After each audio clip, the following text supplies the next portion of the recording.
I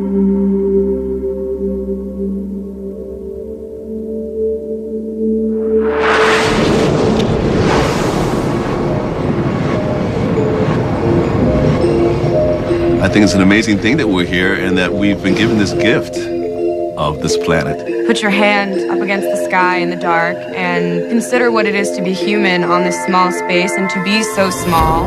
And I'm a speck. But I hope to be a contributing speck.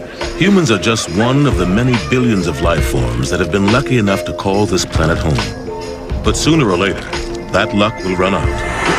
In fact, over 99% of the species that have ever existed on Earth are now extinct. Every one of these billions of species had one thing in common. They couldn't see it coming until now. I'm worried about the next asteroid. These are the things that can render us extinct. A gamma ray burst is as massive as an explosion can be. From the most powerful forces in the universe to creatures so tiny they are invisible to the naked eye. Pandemic flu could just be extraordinarily devastating to our society. But for all the fury nature wields, it turns out we are our own worst enemy. Biggest threat that we face as a race probably is ourselves. I think a third world war. Atomic bombs or global warming. Terrorism or biological warfare. Tonight, a countdown. Some of the world's top scientists guide us through 7 of the deadliest threats to humanity. The planet is changing before our eyes. We could kill 8 billion people. There are only 6 billion on the planet. It would boil off, essentially, the whole top of the Earth's atmosphere. I don't want to be around for that day. The 7 deadliest threats to humanity. Some can destroy civilization. Others have the power to render us extinct, to bring humans face to face with their last days on Earth. Hello, I'm Elizabeth Vargas, and welcome to a special expanded edition of 2020. This is a night that could change the way you see your world and yourself.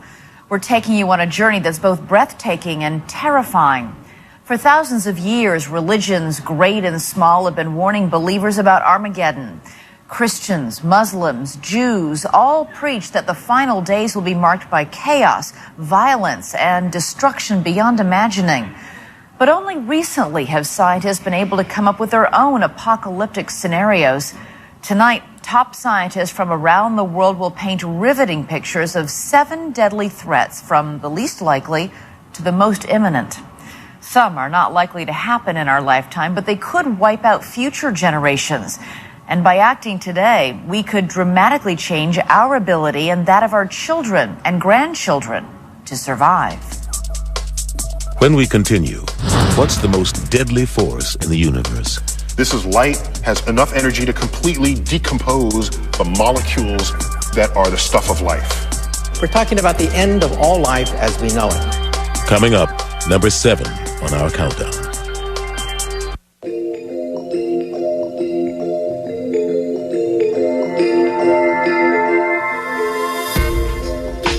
Scientists say in 10 billion years, our sun will die, and so therefore will we. Of course, stars die every day, and that's where we begin our countdown tonight at number 7. Sometimes when stars perish, they unleash the most powerful force in the universe, a radioactive light brighter than 1,000,000 trillion suns. Imagine if that power were unleashed upon us. Not enough people take pause and reflect on our true place in the cosmos. We like to think of ourselves as having power over our fate. No, not yet, at least. The powers of the universe vastly exceed any powers we wield. The power of nuclear gamma radiation has long been thought of as mankind's deadliest weapon. But in the early 1970s, American scientists discovered that the power was not man's alone. While searching for evidence of Soviet nuclear testing, NASA's spy satellites began sending back readings of abnormally high radiation, far greater than any bomb the U.S. had ever seen. Scientists immediately tried to pinpoint where on the planet the blasts were originating. But to their astonishment, they found that these bursts of gamma rays were not coming from the Earth, but were coming from space. completely unexpected. Scientists trained their satellites on the cosmos and started searching for the source of what they now call gamma-ray bursts. Gamma-ray bursts are fascinating, cosmic enigmas. They are the most energetic things we have ever seen or measured. These are the biggest explosions the universe has seen since the Big Bang itself. It's as massive, essentially, as an explosion can be. Gamma-ray bursts occur in a few milliseconds to several hundreds of seconds, and during that time, the energy they put out is actually more energy than the whole universe in the same period of time. A gamma-ray burst is the final collapse of a star. Every piece of the star is simply falling toward the center all at once. It gets incredibly dense, it gets incredibly hot, all sorts of nuclear reactions start to happen, radiation starts spewing out all over the place. It's just a maelstrom. We see about one a day, going off in some galaxy somewhere in the cosmos. These gamma rays are at safe distances. They're just cosmic curiosities in the night. But suppose a gamma ray burst happened nearby, in our own galaxy. I don't want to be around for that day.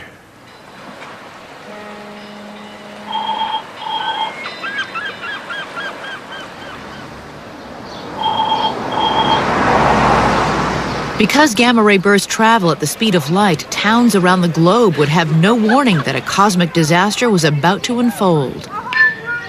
If a gamma ray burst bursts, it'll be the brightest thing in the night or day sky. Won't be one sun in the sky, you'll see two suns. You'll know something bad is happening. Although the closest star to the Earth that could explode is 8,000 light-years away, even at that distance, a burst headed toward Earth would be catastrophic. What it would do is it would boil off, essentially, the whole top of the Earth's atmosphere. And the consequences of that are very drastic. First thing they'll do is take out our ozone layer. Completely take out all the ozone. Once you do that, by the way, the ozone is our defenses against high-energy radiation. So if that shield gets knocked out, we are bare.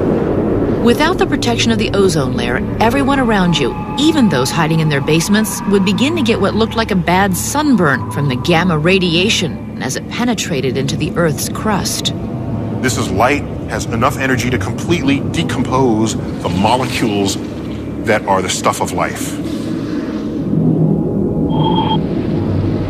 Temperatures would rise dramatically. People outside would be burnt by the ultraviolet radiation.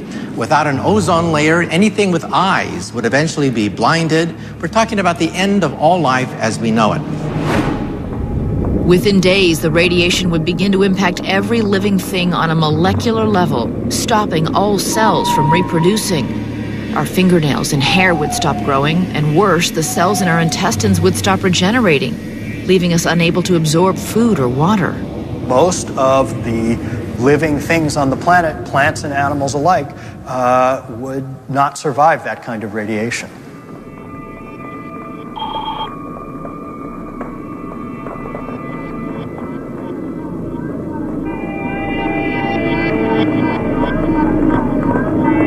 After 1 month, almost all life would be gone from the face of the Earth. However, the remnants of our civilization, the buildings, cars, street lamps, would remain intact.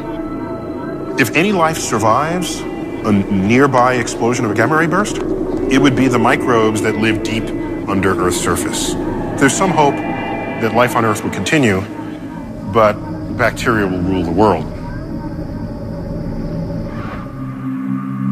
He's been called the most brilliant mind in physics since Albert Einstein. Who better to help guide us on our journey than Stephen Hawking, who has devoted his life to discovering the secrets of the universe.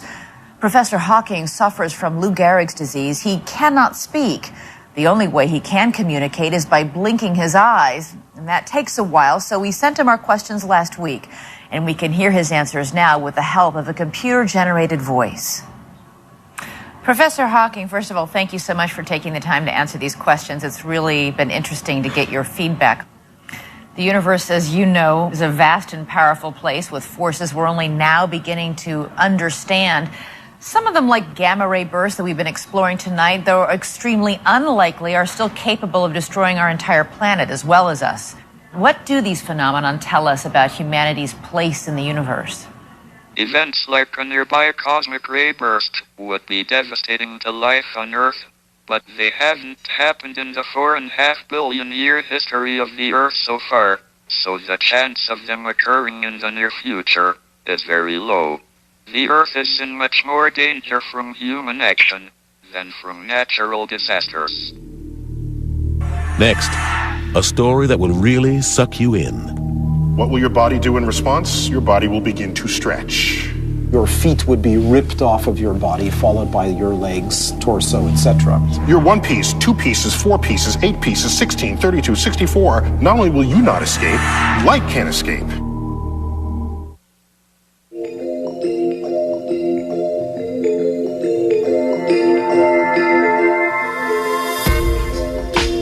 Now we move from the brilliant light of gamma ray bursts to the heart of darkness, the second deadly force created when a star dies. It's a cosmic vacuum cleaner sucking in anything that crosses its path. Could that be us?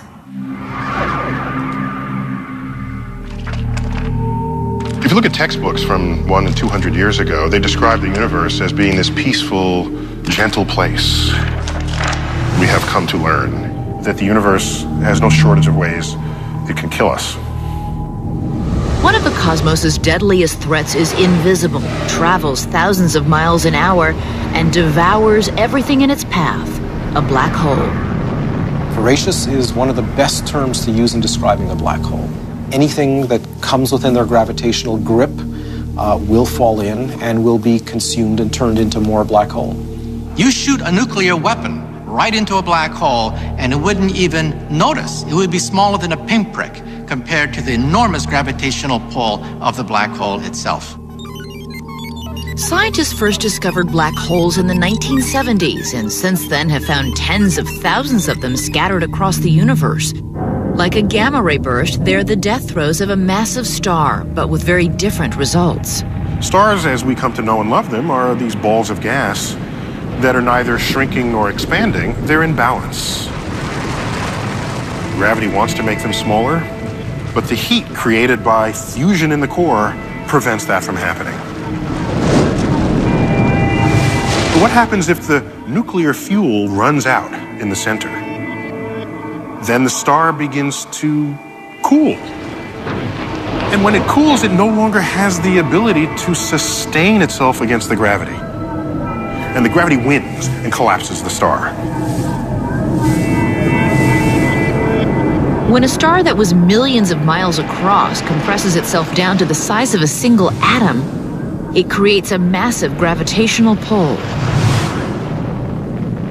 The gravity is so strong that no matter your speed, if you try to ascend from this zone, its gravity will pull you right back in. Not only will you not escape, light can't escape. Its gravity is that strong. Initially, scientists thought we had nothing to fear because black holes were stationary.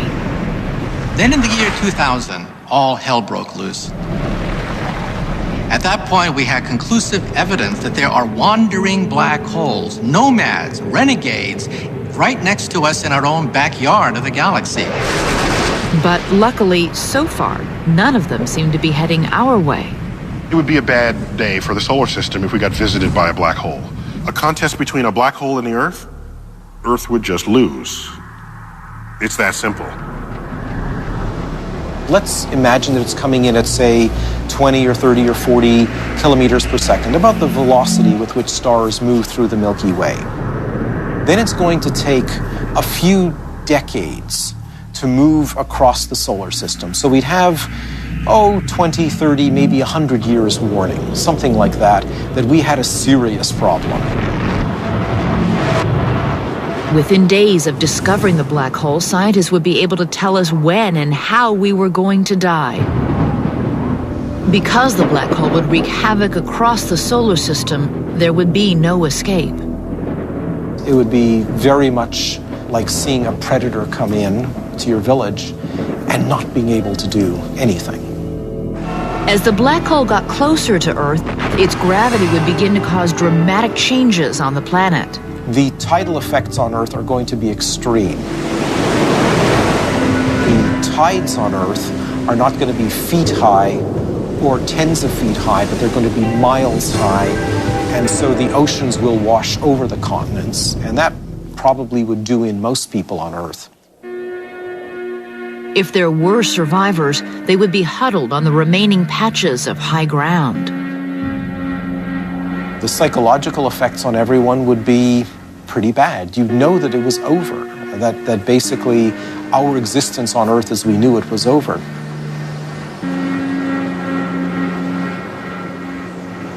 When you finally get close enough for the black hole's gravity to start dominating the gravity of the Earth, then you start hearing the sucking sound as the atmosphere is sucked off through space towards the black hole, followed by everything that isn't nailed down on the surface of the Earth. What will your body do in response? Your body will begin to stretch. Now, the body's kind of elastic. You can stretch a little bit. That's what you do before you work out. You stretch. So it might even feel good at first. But then the difference in force of gravity will continue to grow. And there'll be a point where it will become decidedly uncomfortable for you. Your feet would be ripped off of your body, followed by your legs, torso, etc. You're 1 piece, 2 pieces, 4 pieces, 8 pieces, 16, 32, 64, and you bifurcate your way all the way down to the singularity. I think if you gotta go, that's gotta be fun. If I were to pick a way to die cosmically, that would be the way to do it, for sure.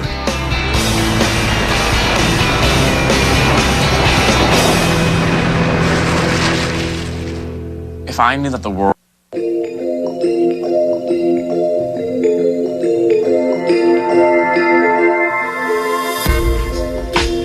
We live in a world where science fiction is becoming real life all the time. When many of us were growing up, computer chips and cell phones lived only in the imaginations of writers and scientists. Now we can't imagine life without them. And that is the making of number 6 on our countdown of threats to civilization. Where will technology lead us? Will catering to our convenience be the death of us? Computers can, in principle, emulate human intelligence, or even better it. The result is that computers are likely to overtake humans in intelligence at some point in the next 100 years. As a species, we are number 1. We're the dominant species. How is it that we've got that way? I believe it's our intellectual capabilities. So if something comes along that intellectually outperforms us, then it has the potential to take over.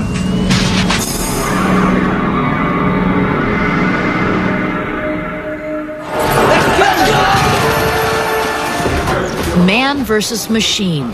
It is a battle that's been a staple in popular culture for all of modern times. The idea sells a lot of movie tickets, but could machines really outsmart humans? To most, it sounds like a joke. My God! They've already mastered stairs! In a very real sense, they are stairmasters! But some of the top scientists in the field of artificial intelligence aren't laughing. They say that massively intelligent machines could actually threaten humanity. Will it be possible for humanity to create creatures, machines, that are so powerful, so intelligent, that there's a genuine risk they could wipe us out? Yes, definitely. But so far, massively intelligent machines don't exist. To understand how they will become a reality, scientists say, just do the math. The electronic capacity you can put into a chip nowadays is doubling roughly every year or so. Common sense, if you take any old number and you multiply it by 2, by 2, by 2, by 2, by 2, after a while you'll end up with a huge number, and that's the case today. 60 years ago, the world's most powerful computer weighed 30 tons. Today, a device billions of times more powerful can fit into your pocket. So So at what stage could machines start becoming smart enough to be a threat, approaching human intelligence levels, and in a sense, answering back? Artificial intelligence has already given us computers smart enough to diagnose our illnesses, run our factories, invest our money, even beat us at chess. In 1997, a supercomputer named Deep Blue was able to defeat humanity's best chess player, Garry Kasparov. Kasparov, after the move c4, has resigned. I see the potential of these machines becoming not just like double human intelligence, or 5 times or 10 times, but literally trillions of times. And that's a big problem. The more advanced our technology becomes, the more control we give it. Where will it stop?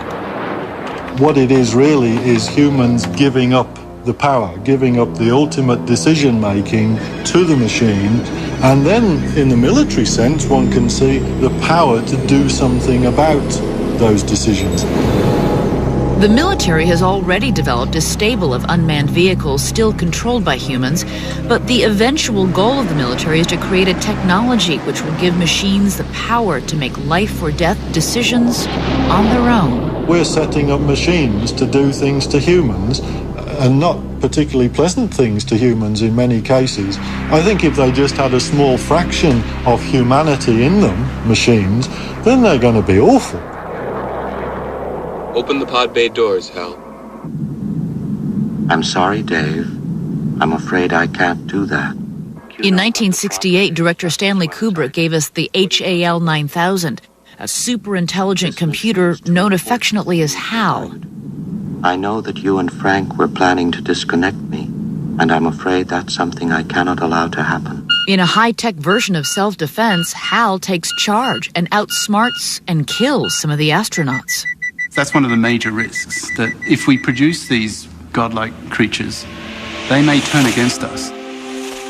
The astronauts were able to turn HAL off, but what if a computer like HAL was connected to millions of other computers?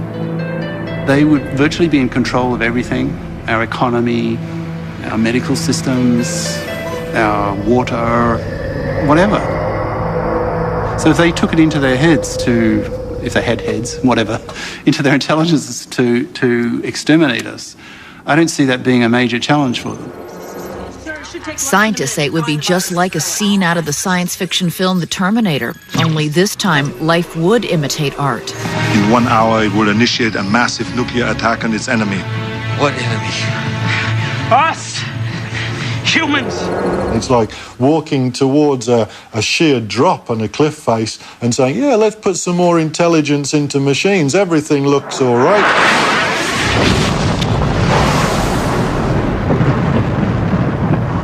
And in the end, we just fall off the cliff. We've given machines too much power, too much intelligence, and it's too late.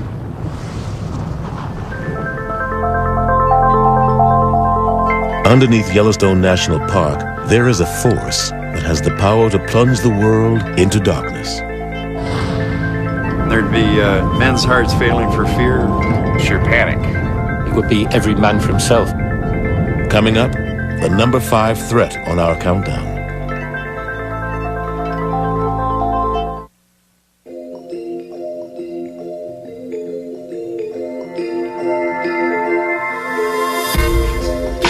Number 5 on our countdown is a threat closer to home. In fact, don't look up, look down, because what lies beneath could really rock your world.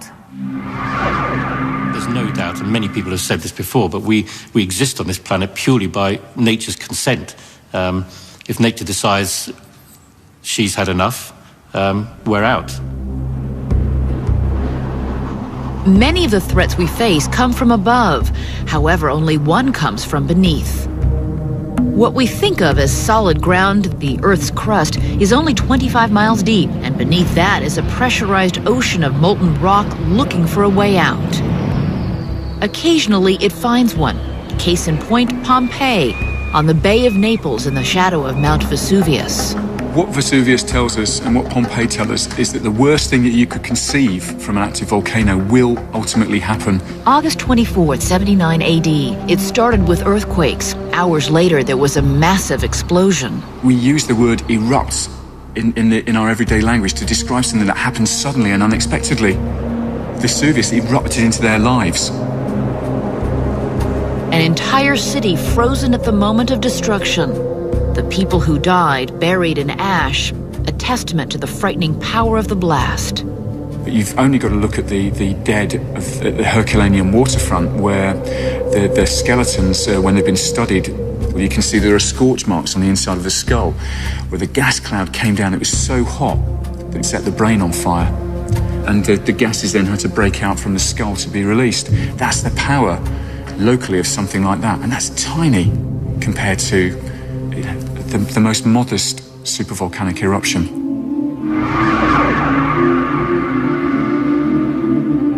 A supervolcano really is a volcano which generates the biggest eruptions that we know about. Now, that means something big enough, for example, to cover the entire UK or the entire state of Connecticut, I suppose, in a vast amount of debris, sort of 10 metres deep.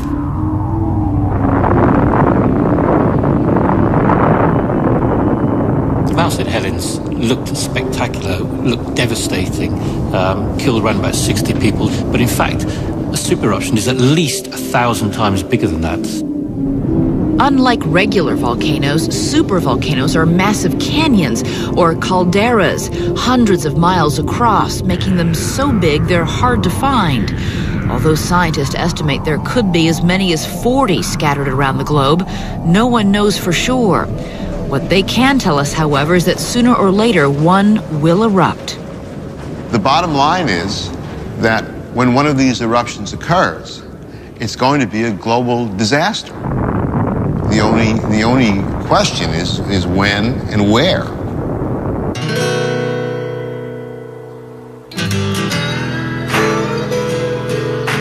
Rapid City, South Dakota, a peaceful town on the edge of the Great Plains. When authorities here think about catastrophes, they certainly don't think about volcanoes. As far as disasters go, we have large forest fires, blizzards, small amount of flooding on a small scale. Few here realize that just over 400 miles away under Yellowstone National Park in Wyoming, there's an underground lake of lava that has the potential to make Rapid City look like Pompeii. Yellowstone is a supervolcano. There's a giant magma chamber underneath Yellowstone. It's erupted in the past, and an eruption, we think, of Yellowstone is overdue. Yellowstone experiences a super eruption about once every 600,000 years. The last one was over 630,000 years ago, and when it went off, the prairie that today is Rapid City was buried under 8 feet of ash. A volcano that can carry that much ash and put 4, 6, 8 feet even of ash down upon us. I mean, that's an event of I guess what you'd call biblical proportions, and I don't know how you would prepare for something like that.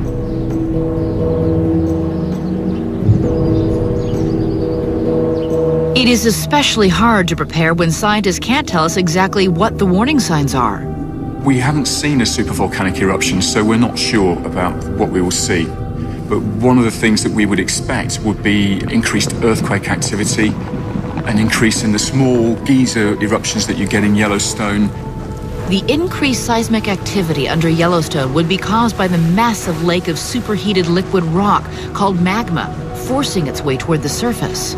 When that would turn from warning signals to there's going to be an eruption is unclear. We may not, however, get much notice that the eruption's about to happen. The Bible does say that, in the last days there'd be an increase of earthquakes in many places. It sounds a little trite, but the Bible says when you see these things happen, look up, for your redemption draws nigh. We might only get a few minutes' notice that a series of eruptions were about to begin. If you can imagine the chambers here, these fingers of magma are going to reach the surface, and when they reach the surface, the eruption begins.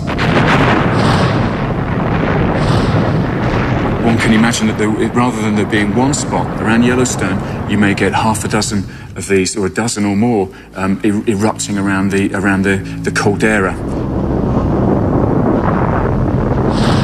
And as these erupt, they're emptying the magma chamber, And as the magma chamber gets empty, the roof of it becomes vulnerable. There's nothing holding it up anymore. And then that collapses into the magma chamber, and then the magma chamber is open to the outside wall. So all of a sudden, all this pressure is released, and that's when the whole thing injects itself into the stratosphere. That's when it really goes.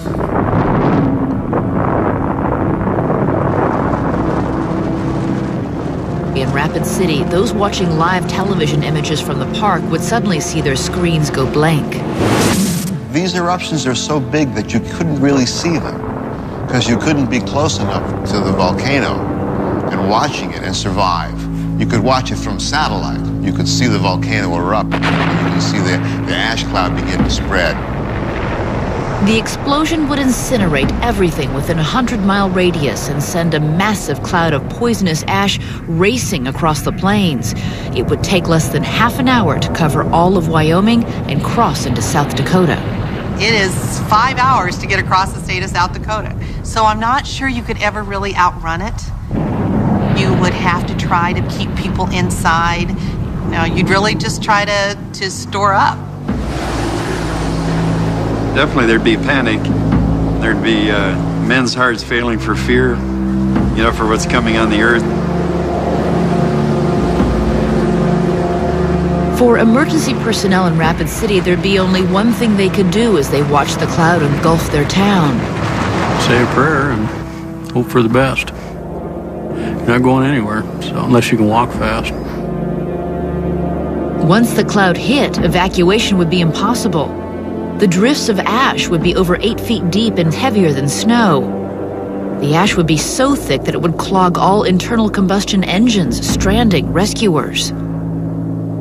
A scenario that puts us where we can't reach the people. I mean, that's the ultimate nightmare for somebody in my position.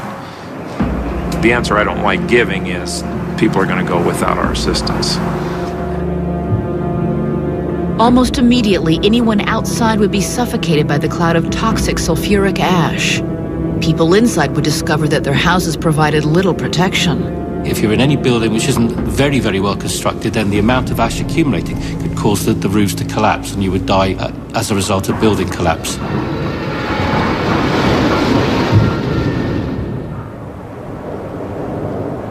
Those who managed to survive would have nowhere to turn. Within a week, the ash would have immobilized the entire country. If the super eruption happens at Yellowstone, you're looking certainly at the United States beginning to fall apart. You have 2/3 of the country covered in ash. That ash is washed into the river systems. It turns to mud. It clogs the rivers. You have massive flooding right the way across the Midwest. Planes could not fly. Trucks couldn't drive. There'd be no way to deliver food to the millions whose supplies were running out. I think it'd be sheer panic. I think you'd see looting like you would in big city riots. It would be every man for himself, to be honest. It would be dog eat dog. It would be what you would expect to find in a post-apocalyptic situation. Within weeks, temperatures would begin to plummet as the sulfuric gas created by the eruption spread all the way around the globe. Gradually, the skies would become more and more overcast worldwide. This veil of sulfur gas, which would spread out across the planet, would start to become very, very effective at cutting out solar radiation. Then you would start to see temperatures falling as this effect of solar radiation being blocked out really began to hit home. The entire planet would be plunged into an ice age that would last for years. It would be extremely difficult to grow crops, and we would face something like a global harvest failure, global famine. If the experts are right, a year after the eruption, the only survivors would be those people who had banded together and figured out a way to grow food in this new world. We'll have to go back 200 years to where we actually cooperate, and our focus will be entirely local, because it's only local resources that we're going to be able to exploit with any reliability for maybe a generation. I can't see any situation where the human race is wiped out. There are just too many of us. So we will get through it, I'm sure. But I'm not quite sure what our civilization will be like when we come out the other side.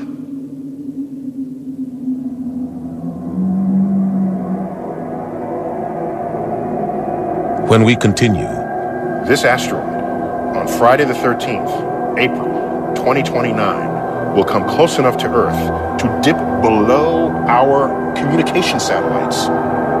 Next, number 4 on our countdown.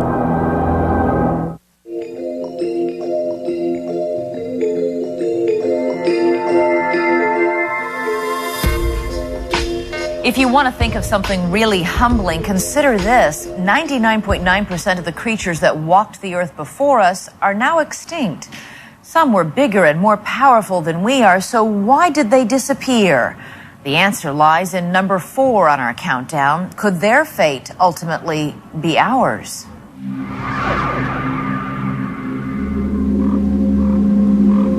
When I look up at night and I see the quiet sky, all I could think of is that it's a shooting gallery with wayward asteroids that have us in their sights.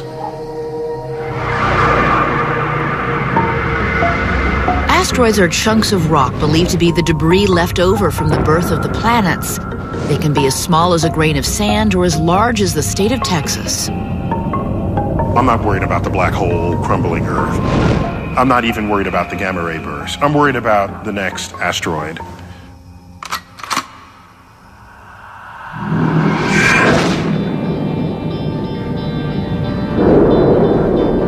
The average handgun fires a bullet at approximately 1,000 feet per second.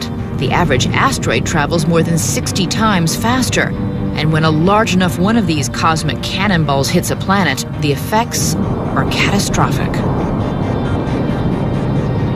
Look at the moon. Every night it comes out to remind us that on cosmic scales, the universe is violent. The universe can be catastrophic. There are tens of thousands of craters on the moon, and each was caused by an asteroid impact. Even more have collided with the Earth, but weather has softened the scars. We have a polite word for them. They're the near-Earth objects. But really, these are the things that can render us extinct. The last species to witness a giant asteroid collision didn't live to tell about it.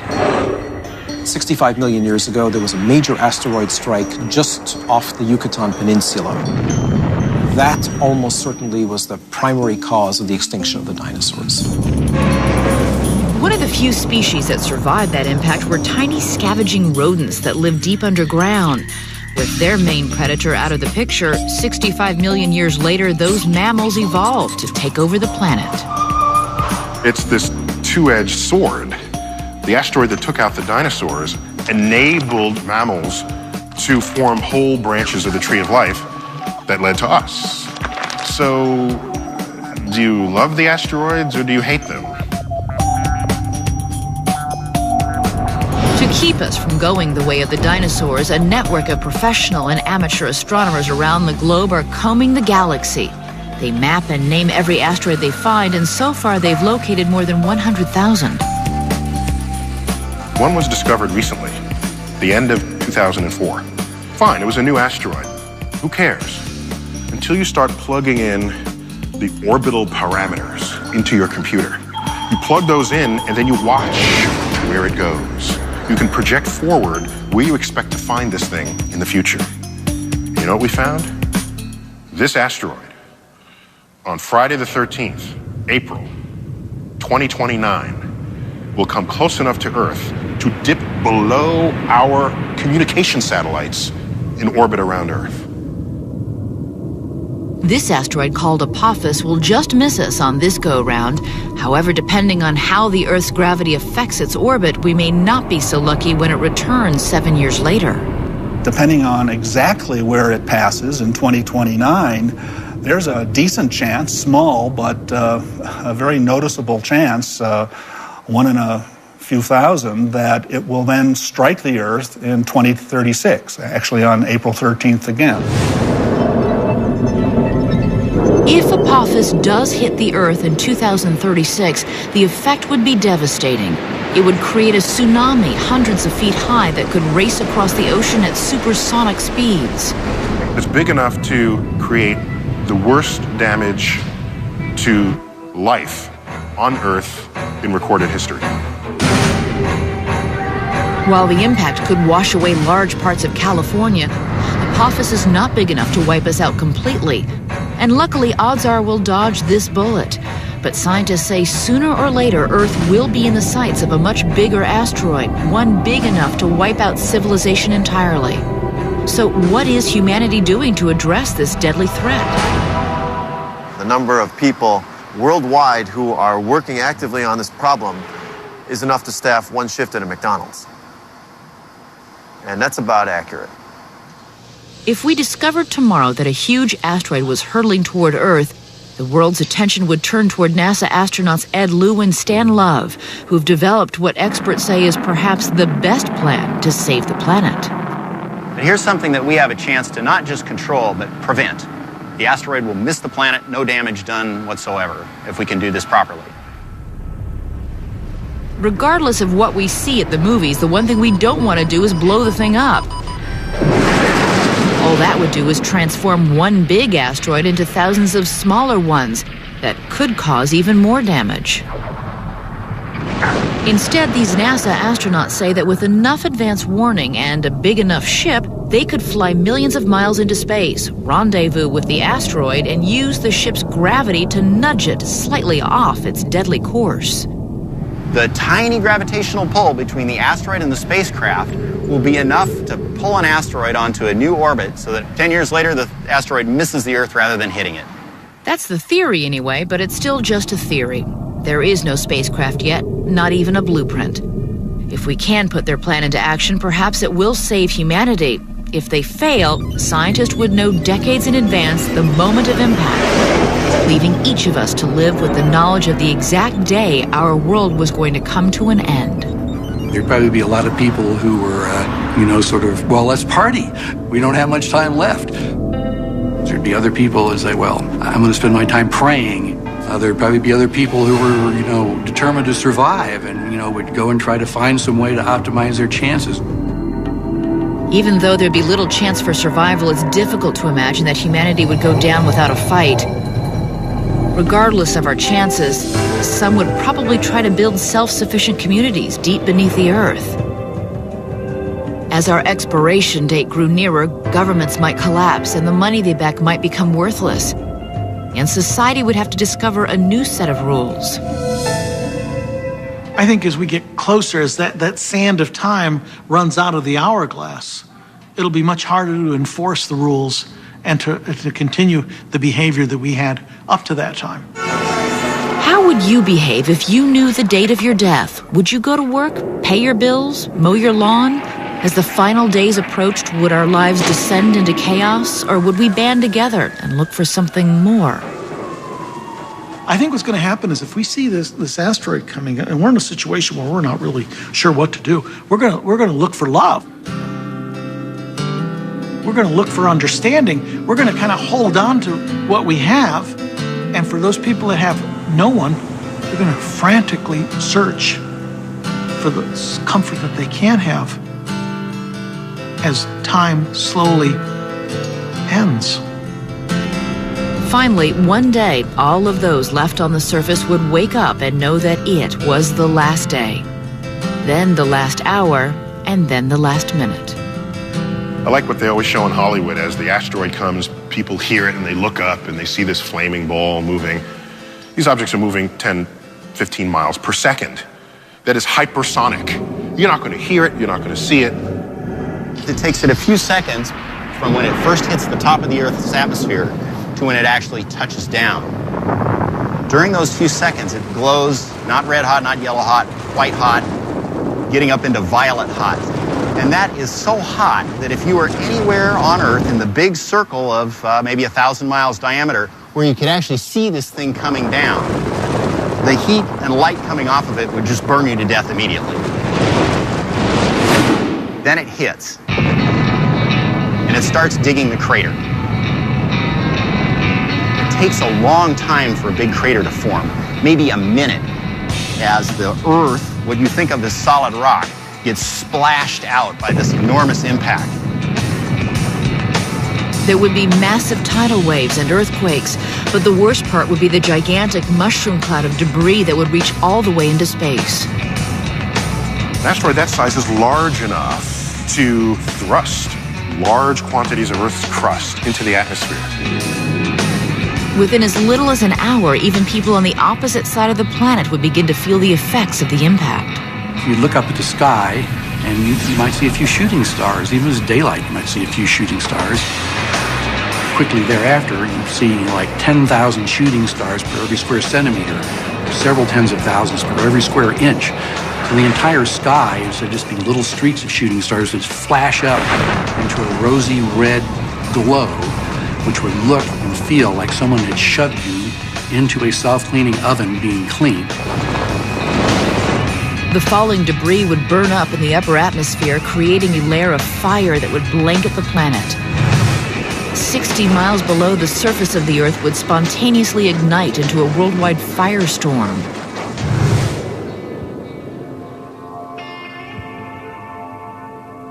If there were any survivors, they would emerge to find the planet pitch black, enveloped by a thick layer of ash in the atmosphere. After several months, it started to become possible to see again. So you'd go outside and, what you would see is an environment totally denuded of all vegetation and everything flammable. It looked like a very alien, desert-like environment. The sulfuric ash from the firestorm would drop the ocean's pH level to that of battery acid, turning most of the Earth into an uninhabitable wasteland.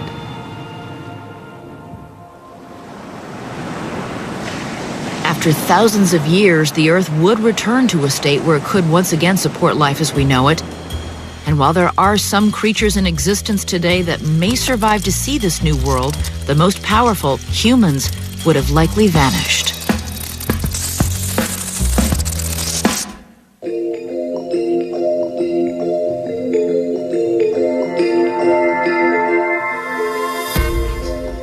It is sobering to think that nature can turn on us at any time, but in fact, we are our own worst enemy.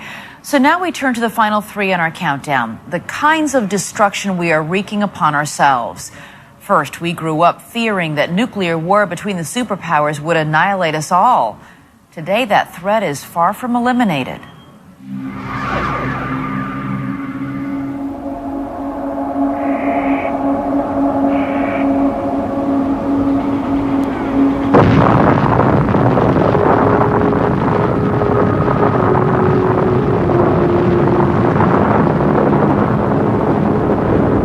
As J. Robert Oppenheimer, father of the atomic bomb, watched his creation explode over the New Mexico desert, he understood that in that one instant, man's place in the universe had changed. I remembered the line from the Hindu scripture, the Bhagavad Gita. Now I am become death, the destroyer of worlds. I suppose we all thought that one way or another. They understood what they were doing. They were unleashing a power unlike any humankind had ever had. We now had the ability not just to kill others, but to kill all other human beings. Man now possessed a power that until then had only been found in the heart of a star. We were literally taking a piece of the sun and duplicating it on Earth. The power that gives energy to all of the universe, we now had understood and replicated. It's an amazing achievement, but it carried with it tremendous danger, and that is the paradox. Can we control what we've created?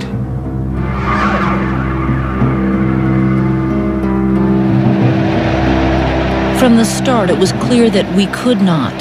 In the 1950s, the Soviets and the United States built over 20,000 nuclear weapons. By the 1960s, the threat envisioned by Oppenheimer had become a reality. Every man, woman, and child lives under a nuclear sword of Damocles, hanging by the slenderest of threads, capable of being cut at any moment by accident or miscalculation. Today, it is the nuclear ambitions of terrorist groups and the intentions of India, Pakistan, Iran, and North Korea that seem to have the world's attention. Though experts say that nuclear proliferation is a huge danger, it is not, they say, the greatest threat to civilization. Those are not the countries that I would worry about. Those are not the systems I would worry about. They're not the weapons I would worry about. I think the elephant in the room is still the fact that Russia and the U.S. have not stood down from their Cold War launch readiness. The Russians and the U.S. still have thousands of weapons, many of them ready to launch within 15 minutes or less. The number of weapons we have is the equivalent of 80,000 Hiroshima bombs. The bomb on Hiroshima killed 100,000 people, and we've got 80,000 of those. We could kill 8 billion people. There are only 6 billion on the planet. In a world where Russia and the U.S. are at peace, what could set off a nuclear exchange? There's several ways a nuclear war could start within the next decade or so. The most likely is by accident. A side misinterprets the actions of the other, thinks that they've launched a nuclear attack, and they respond in kind. The U.S., like Russia, does not have a functioning missile defense system. So if U.S. radar picked up an incoming rocket, we would have only 15 minutes to decide how to respond. The government has run simulations about what might happen under these circumstances. We've run a lot of exercises on what happens if U.S. forces see an incoming missile, but we've never actually experienced that. In all likelihood, it would go as drilled. The incoming missile would be seen, the president would be notified, and would order a retaliatory strike. But once they see our missiles going over to strike them, they're likely to send theirs over towards us. Experts say an exchange of just 20 missiles has the potential to transform the planet. You set off a large number of nuclear explosions, you were going to put in the atmosphere enough debris to block off the sun's light. This would last for years. This so-called nuclear winter would feel very much like the aftermath of a supervolcanic eruption or a massive asteroid impact. There is, of course, a crucial difference. This apocalypse is of our own making. That nuclear sword of Damocles that Kennedy spoke so eloquently about still hangs over our head. There is a possibility that the human race could go extinct, but it is not inevitable. Even after the end of the Cold War, there are still enough nuclear weapons stockpiled to kill us all several times over. Up to now, aggression has been an attribute with definite survival advantages. Now, however, it may destroy us all, by nuclear or biological war, if we cannot control our instinct by our reason.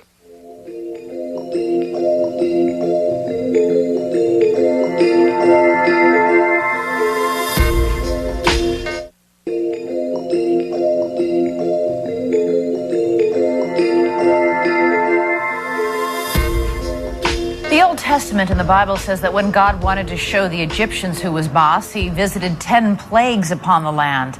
Awful things like locusts, pestilence, and swarms of frogs and flies.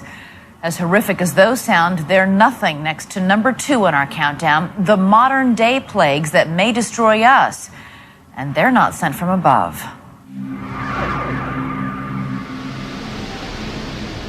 As we go about our daily lives, few people realize that all around us are invisible creatures, ancient species that have the potential to bring our civilization to its knees. What we've not tamed and never will be able to tame and ought not even try to tame is the microscopic world of the microbes. Most are harmless, but some can kill us in hours. And now with modern technology, mankind has the power to make them deadlier than ever. You know it's just a matter of time until you have an enormous disaster, whether it's man-made or Mother Nature.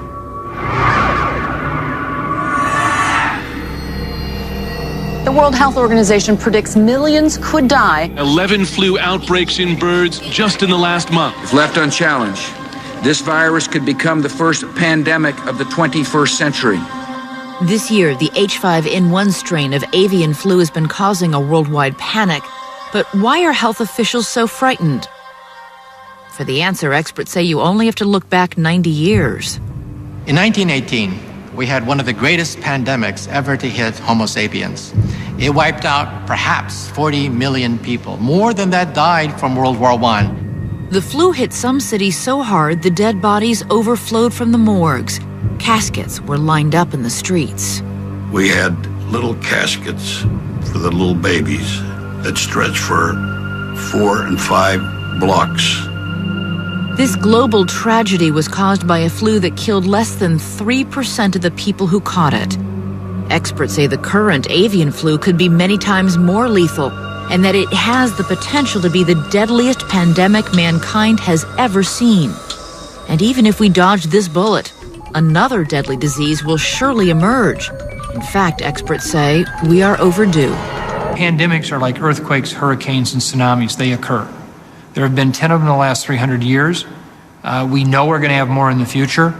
One of which just might be capable of being a true, massive, catastrophic pandemic that circulates the world and takes out very considerable percentage of the global population.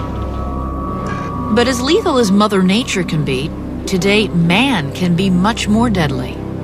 See, Mother Nature can be terribly harsh. And H5N1, pandemic flu, could just be extraordinarily devastating to our society. However, from my military background, I would probably still say the one that scares me the most is man-made, because it's a thinking enemy. We have used germs as weapons for centuries. In the 1300s, Mongol armies catapulted plague-infected corpses over the enemy's city walls. In the 1700s, the British gave smallpox-infected blankets to Native American tribes. And then by the Cold War, we were able to take germs to a whole new level. They wanted agents which would kill more people, which would kill people easier, which would have severe symptoms and so on. Sergei Popov headed genetic engineering projects in the former Soviet Union's bioweapons program. He says it is possible to take smallpox, one of the greatest natural killers, and engineer it to be the ultimate weapon. A typical smallpox kills 30% of infected people. The re-engineered smallpox would differ from this. I believe it would kill 100% of people. The revolution in biotechnology has made germ engineering cheaper and easier than ever. There are now tens of thousands of people with the expertise needed to build a new virus, and the number grows by the thousands each year. What's more, the instructions and the formulas are available on the internet. We lived for many decades under the threat of nuclear annihilation. Fortunately, there were a very limited number of people who had their finger on the button. The question then becomes, what happens when you give that button to everyone on the planet? I think it's probably fair to say that the button will get pressed. You might ask, who would want to do such a thing? But history teaches us there are always a few people who, if they had the ability, might want to try. Some people have said, thank God Ted Kaczynski was a mathematician and not a biologist. In most situations, it's not about money. It's not about revenge, but it's about belief. What would happen if someone took a deadly disease like Ebola, made it as contagious as the common cold, and then released it? Find out when we return.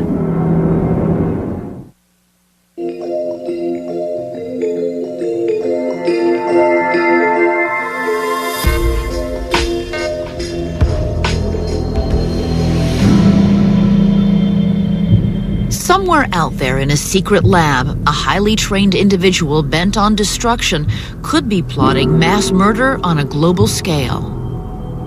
Let's say you're a very sophisticated genetic engineer who, for whatever reason, thinks that it's morally justifiable, or that even that there's a mandate for you to create a superbug, and you decide you want something that has the hemorrhagic capacity of Ebola to make people bleed out, is as infectious to human beings as a common cold, and you set out with that as your mission, and you create such an organism. If a contagious germ like this could be made, then how would you spread it? No crop dusters or tainted food would be needed.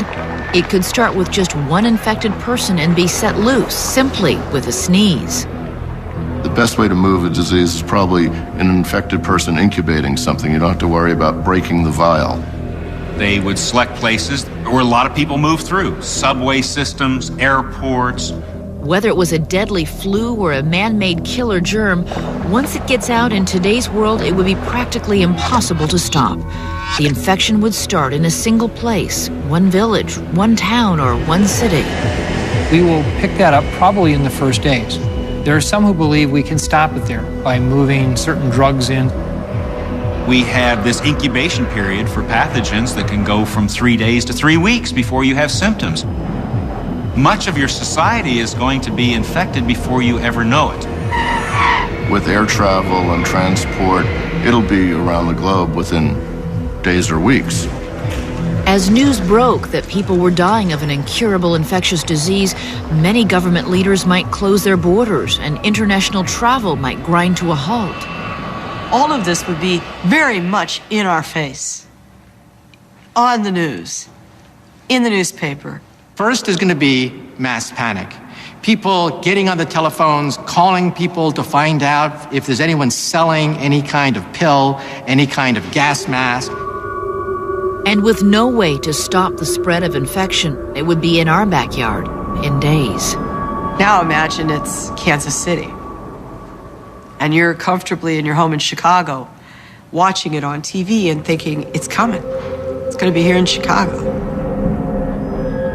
If you knew an incurable deadly disease was spreading in your neighborhood, how would you survive? Would you go to the supermarket for food, ride the subway, or take the bus? How would you react if a person near you began to cough? You're going to be constantly bombarded with the thought, I might die, I might get infected, and that person that just passed me might be the one.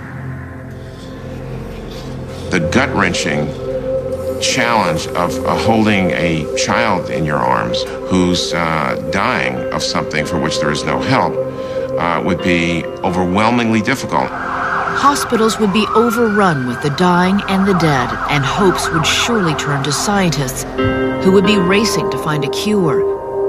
Right now, it can take 6 months to make a vaccine, if one can be made at all.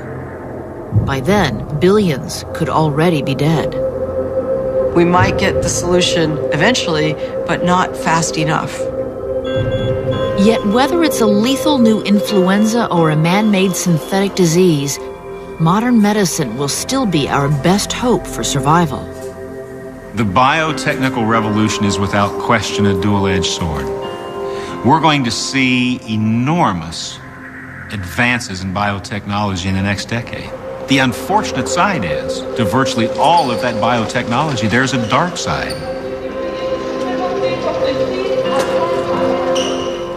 Most of the threats we face come from the progress we have made in science and technology. The number is likely to increase in the future with the development of new technologies and new ways things can go wrong. Although the chance of a disaster to planet Earth in a given year may be quite low, it adds up over time and becomes a near certainty in the next 1,000 or 10,000 years. Coming up, the #1 threat to life on Earth.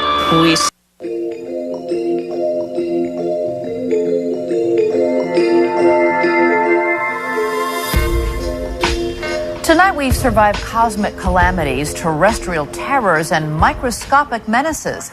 Now it's time to face the #1 threat, and it's not the stuff of science fiction. It's happening as we speak.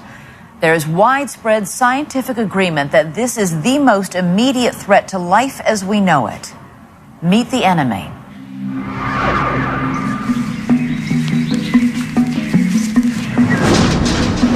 I'm Dick Williams from Kansas City. I'm a trucker, and I've noticed in my driving now that I'm seeing armadillos in places where I've never seen them before, much farther north than I've ever seen them in the past.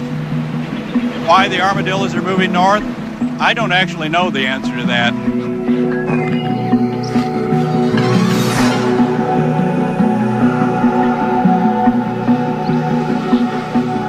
My name is Barbara Levine. I'm a retired elementary school teacher. Well, this was the plant that meant the most to me. This Japanese anemone was always very important to me because I knew that as soon as that bloomed, it was time to pack up and get ready to start teething again. And now here it is, the middle of July, and it's blooming. I don't understand it. I know that something is not quite right. Around the country, people are noticing subtle changes in their backyards, slight variances in the natural world that have climate experts concerned. We see springtime coming 2 weeks earlier. We see less snow in the mountains. We see heavier rainfall. We already see 8 inches of sea level rise. The planet is changing before our eyes, and it's going to have big practical sociological impacts, which we don't understand yet, but we can see that they're going to be big. Some of the environmental trends that are disturbing scientists are hard to notice, but others are far less subtle. The average number of Category 4 and 5 hurricanes that we see each year globally has nearly doubled in the last 30 years. We're seeing more forest fires. We're seeing Greenland melting faster than we thought, West Antarctic melting faster than we thought. That's all bad news, and it is all happening at once. Add it all up, and scientists agree that what we are seeing is the beginning of a planetary climate shift that has potentially dire consequences for life on Earth. Global warming is a misnomer. Climate change now is used because it's not just the rise in temperatures, it's everything else around it. The more powerful windstorms, extreme precipitation events, more flooding, sea level rise, everything else. It's not just warming, it's this whole portfolio of hazardous phenomena that we're going to have to face. Every top accredited scientific institution, from the EPA to the Intergovernmental Panel on Climate Change to the National Academies of Science and even the Pentagon, agree on 3 things. 1, climate change is real. 2, we humans are spurring it on. And 3, left unchecked, it has the potential to escalate into the largest global catastrophe mankind has ever known. Scientists can never be certain. That's one of our weaknesses, as you well know. But the probability of this changing the Earth beyond recognition is so high that any practical, reasonable person would treat it as if it were a certainty.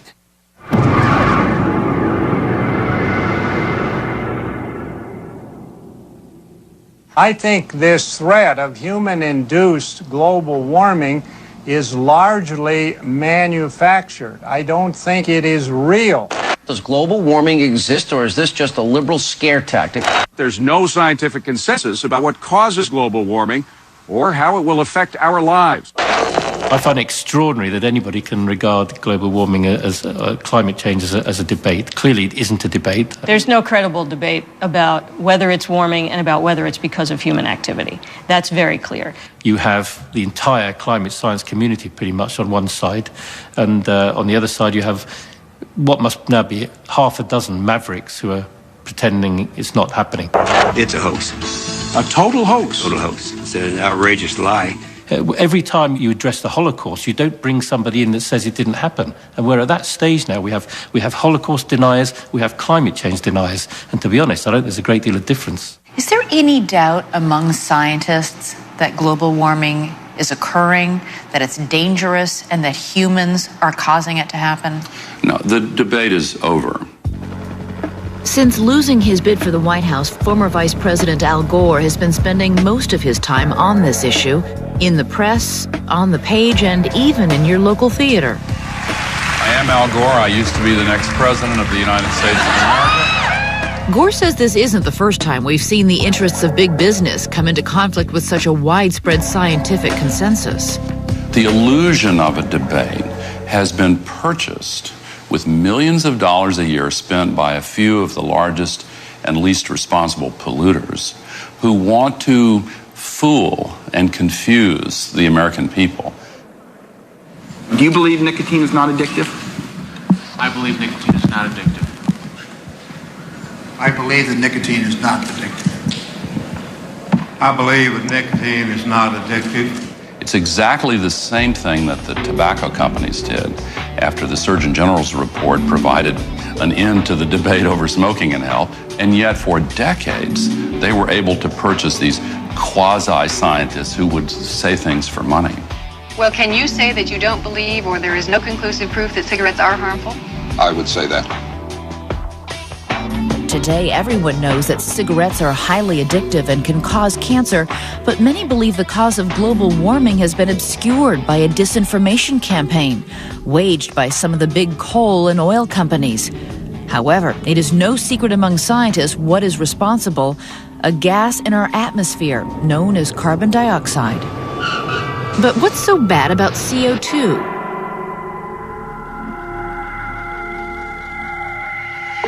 Carbon dioxide is the most prevalent of the so-called greenhouse gases. That's the part of our atmosphere that traps the sun's rays, allowing only about 30% of the sun's heat to escape back into space. Without our natural cozy blanket of CO2, most of the sun's heat would escape, and our planet would literally freeze over. On the other hand, if you added too much carbon dioxide, the atmosphere would absorb more and more heat until the Earth began to resemble Venus. Average temperature, 900 degrees Fahrenheit.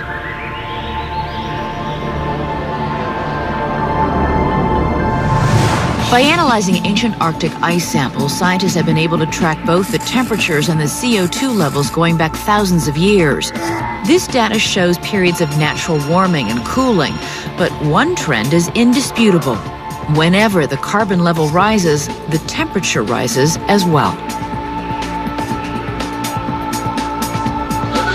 Fast forward a few 100,000 years to 1900, when in the middle of one of those natural warm periods, something changed.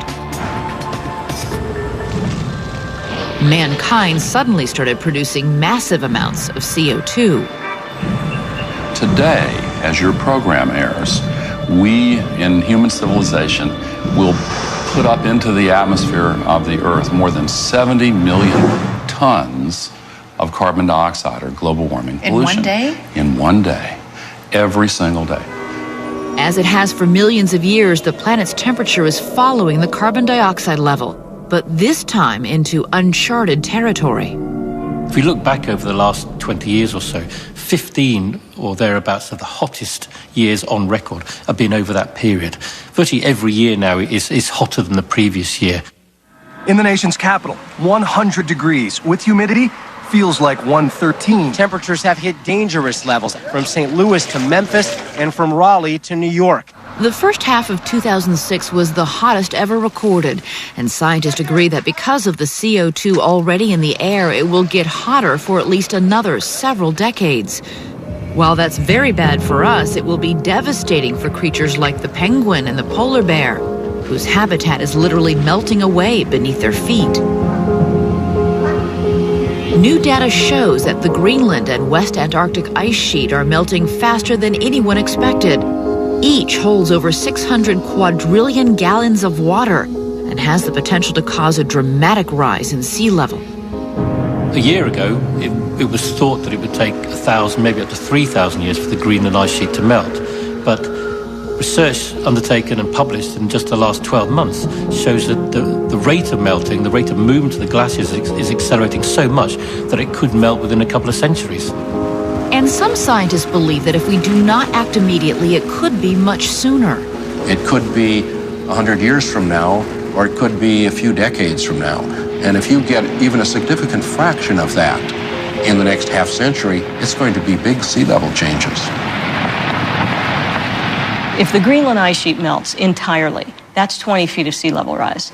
If the West Antarctic ice sheet collapses into the sea, that's another 20 feet of sea level rise. If both of those happen, 40 feet of sea level rise. I think scientists perhaps have not made clear just how serious the problem is. If we go down a business as usual course, we're really talking about a different planet. When we return, a glimpse into the world of 2100 if global warming goes unchecked. It would wipe out a lot of civilization as we know it.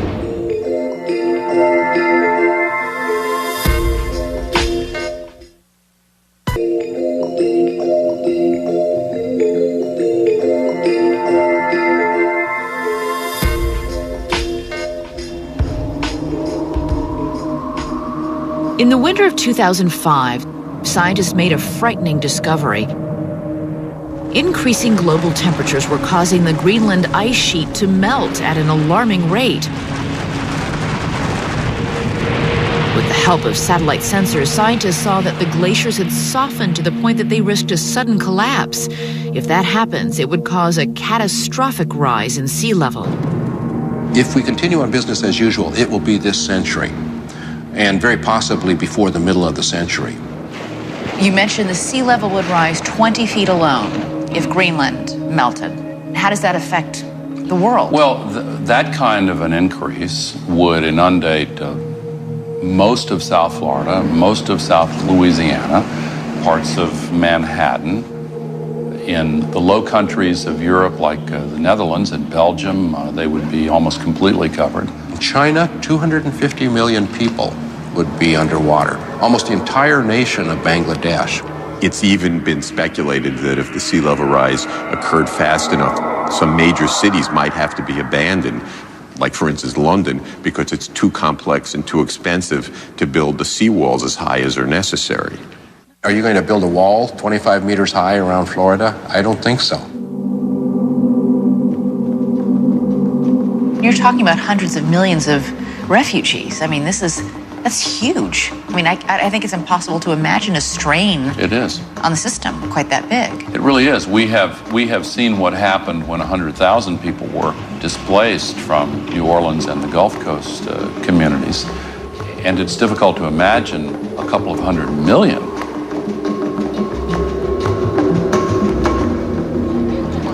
You're going to see mass migrations on a biblical scale. Obviously, the movement of people into new areas and the social ramifications of that are going to cause real problems. As an estimated 1 billion people worldwide are forced inland by rising waters, the remaining habitable land will ironically be gripped by a different kind of water crisis. In the West, 75% of the water comes from snowpack. We're going to lose that snowpack. We've built up cities, huge cities, that depend totally on that water. With the planet's fresh water in short supply, it would become increasingly difficult to grow crops, setting off a worldwide food shortage, igniting a new set of crises. The United Nations identifies something like 150 flashpoints where wars may be fought over water. War, famine, and drought, coupled with an unstable climate system, could push the death toll into the billions. This is a level of disaster that the world has never seen.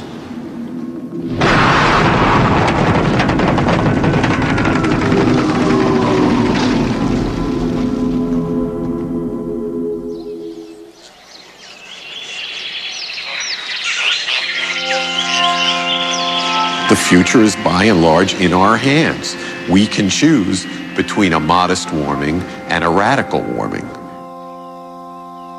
The generation now alive, the generation that you see looking around you for the first time in history, is the generation that controls the destiny of the planet itself.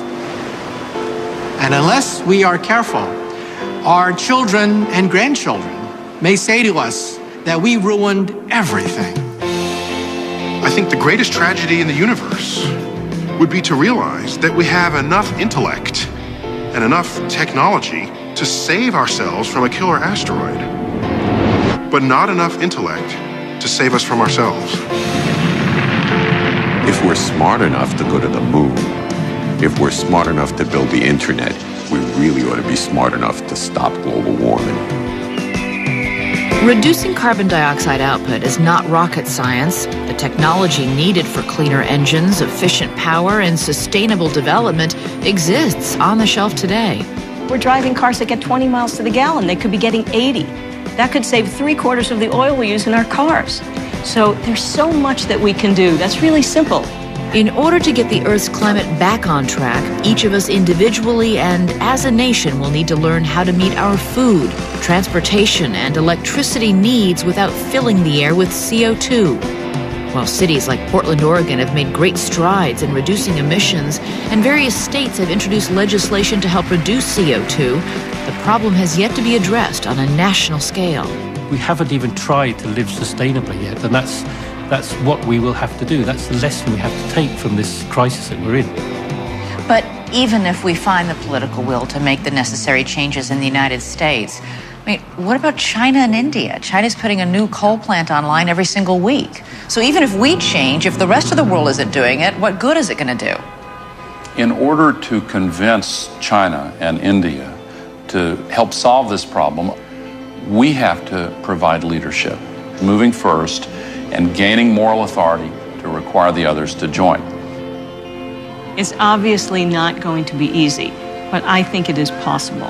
And I think that the reason it's possible is because when we look at the alternative, it's unfathomable. To allow ourselves to destroy the world as we know it is unfathomable, so we have to do what it takes to fix it.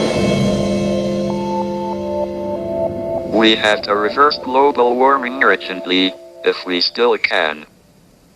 The Earth is in much more danger from human action than from natural disasters. This is not a prediction of doom, but a wake-up call. We have to recognize the dangers and control them. I'm an optimist, and I believe we can. We live on a very tiny planet orbiting an average star in a massive galaxy, and remarkably, we're the only creatures that we know of that have started to unlock the secrets of the universe. Whether it is part of a grand design or just luck, it is amazing that we are here on this night thinking about our future. The speed of change has been so incredible. Our curiosity, our ingenuity, and technology have brought us to a crossroads. Unless we get hit by some cosmic bus, most of the serious problems we face we can cope with and survive. We have the power to shape our future. The question is, will we? I'm Elizabeth Vargas. Thanks for watching, and good night. To purchase a home video of this program, go to abcnews.com. Well, I want the next generation, like my kids, to be able to live in a safe world. Well, why should I be afraid? I can't do anything about it. People in general and nations, and I would think the world, come together in the time of challenge and difficulties. We're on this rock and we're floating, and we gotta work this thing out. Thursday, September 21st. Meredith? A new season and a new night. I know you're under pressure. You have a choice to make. The season premiere of Grey's Anatomy, Thursday, September 21st, only on ABC. Coming up on 7 News at 11, why the Lackawanna Municipal Housing Authority is under fire tonight. And several people are injured after the van they were on flipped over on the thruway.